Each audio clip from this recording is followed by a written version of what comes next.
tal? Muy buenas noches. La Universidad Autónoma de Baja California, a través del Centro de Investigaciones Culturales Museo, les da la más cordial bienvenida esta noche a la Cátedra Semestral de la Maestría en Estudios Socioculturales, Promoción 2008-2010. El futuro de la cultura visto desde las investigaciones sobre los jóvenes, que será impartida por el doctor Néstor García Canclini.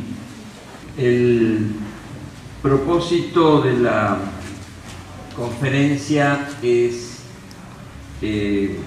hablar un poco sobre las investigaciones referidas a los jóvenes que se han hecho en los últimos años en México y pensar desde allí cuál es el futuro de la cultura, de las transformaciones que estamos conociendo en la actualidad. Pero claro, podríamos preguntarnos si es posible, si es sensato animarnos a predecir el futuro en un tiempo de tantos cambios imprevistos. ¿Quién podía anticipar 2 años antes de 1989 que en ese año caería el muro de Berlín? Estamos viviendo desde los últimos meses de 2008 una catástrofe mundial de la economía que no fueran capaces de prever los gobernantes y economistas mejor informados. Específicamente, ¿vale la pena arriesgarnos a pronosticar el futuro de la cultura si la propia noción de cultura se ha transformado aceleradamente en las últimas décadas? Hemos pasado de la cultura entendida como educación elevada, información vasta y refinamiento, a otro concepto que podemos decir deriva de la antropología y que ha identificado la cultura con todo lo hecho por el hombre y por todos los hombres. Luego, diríamos que a partir de los años 80 y a partir del giro semiótico en las ciencias sociales, se definió a la cultura como la dimensión de la vida social que tiene que ver con la significación, o sea, el conjunto de procesos sociales de producción, circulación y consumo de la significación en cada sociedad. Los procesos de globalización redujeron el papel de los contextos nacionales y locales. La mayor parte de los textos e imágenes que recibimos cada día proceden de redes transnacionales. Algunos autores argumentan que estas transformaciones en la producción y el acceso a la cultura generada por la industrialización y globalización se presentan con mayor evidencia en los hábitos culturales de los jóvenes. Estudiar los comportamientos juveniles sería entonces un modo de comenzar a ver hacia dónde va el mundo. El crecimiento exponencial de las investigaciones sobre jóvenes atestigua este interés por el sentido estratégico de este sector y a la vez proporciona información novedosa sobre los comportamientos de las nuevas generaciones en los que se estaría anticipando el porvenir. La velocidad de los cambios lleva a preguntarnos si desaparecerán ciertos hábitos culturales, o sea, a pensar sobre las discontinuidades y las discontinuidades. Uno de los problemas que se nos planteaba era de quiénes estamos hablando cuando nos referimos a los jóvenes. ¿Cuántas clases de jóvenes hay en México? Este modo de averiguar en qué consiste ser joven parece dejar atrás las preguntas de las humanidades sobre cuál sería la esencia de la juventud o de lo juvenil.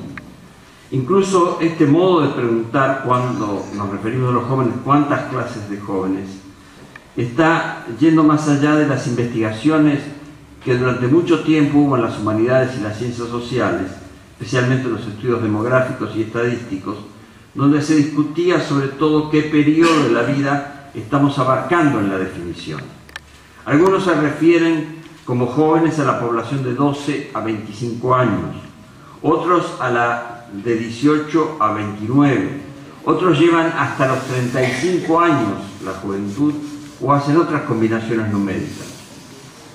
Tomar una decisión sobre el universo que se va a considerar es indispensable al comienzo de cualquier investigación, como lo hizo, por ejemplo, la Encuesta Nacional de Juventud de 2005 en México, al seleccionar a los mexicanos entre 12 y 29 años. La juventud se inicia al finalizar la escuela primaria o cuando se ingresa al primer trabajo. Se abandona la juventud cuando se deja el hogar paterno o se tiene el primer hijo.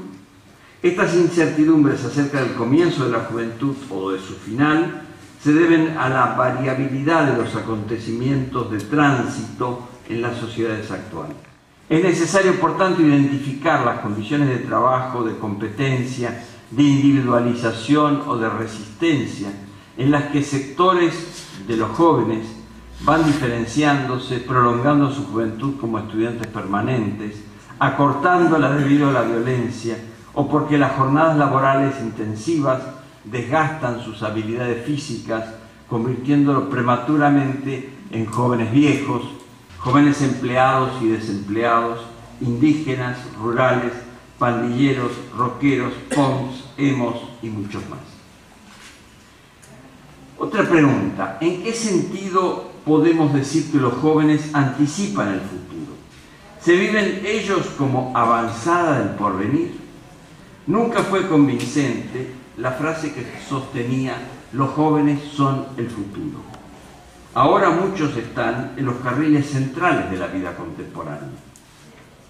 Cada vez más jóvenes son gerentes de industrias, crean empresas innovadoras en áreas estratégicas como la informática, los servicios digitalizados y los entretenimientos audiovisuales. En las nuevas generaciones se concentra el mayor número de consumidores de música, videos y tecnologías de punta, los que atienden al público en los negocios más dinámicos, los jefes de bandas de narcotráfico y redes de piratería, quienes nutren las imágenes de la moda, el arte y la publicidad. Pero los jóvenes también son protagonistas del presente porque aportan los mayores porcentajes a las estadísticas del desempleo y el empleo informal, a las caravanas de migrantes, a las estadísticas de la muerte violenta como soldados, sicarios o simples víctimas de la violencia urbana. En estos casos los jóvenes son el presente, no solo en el sentido de que no hay que esperar al porvenir para que se realicen, sino porque tienen poco futuro. En la encuesta nacional de juventud de 2005 se propuso varias frases para que los jóvenes eligieran aquellas con las que más se identificaban. Y la más preferida fue la por más de la mitad de los entrevistados, la que decía: el futuro es tan incierto que es mejor vivir al día. La relación entre pasado, presente y futuro en la vida de los jóvenes es distinta de lo que se concibió en la cultura de la modernidad. A partir de la Ilustración y hasta hace pocas décadas, la modernidad se caracterizó como un proceso histórico más o menos evolutivo, de la economía campesina a la industrial, de lo rural a lo urbano. Se imaginaba una expansión incesante de la sociedad, así como la emancipación de las mayorías mediante el avance del conocimiento científico, la educación generalizada y la democratización de la política que ampliaría la participación social. Los principios de la modernidad, sea capitalista o socialista, se han ido derrumbando como el muro de Berlín, y sobre todo en las guerras del siglo XX y en las últimas guerras insensatas de Afganistán e Irak, así como en las catástrofes económicas recientes. ¿Qué sentido tiene decir que los jóvenes son el futuro, como quien afirma que lo mejor está por venir? Entonces podríamos preguntarnos, bueno, pero ¿cuántas culturas y cuántas sociedades vamos a tener en el futuro?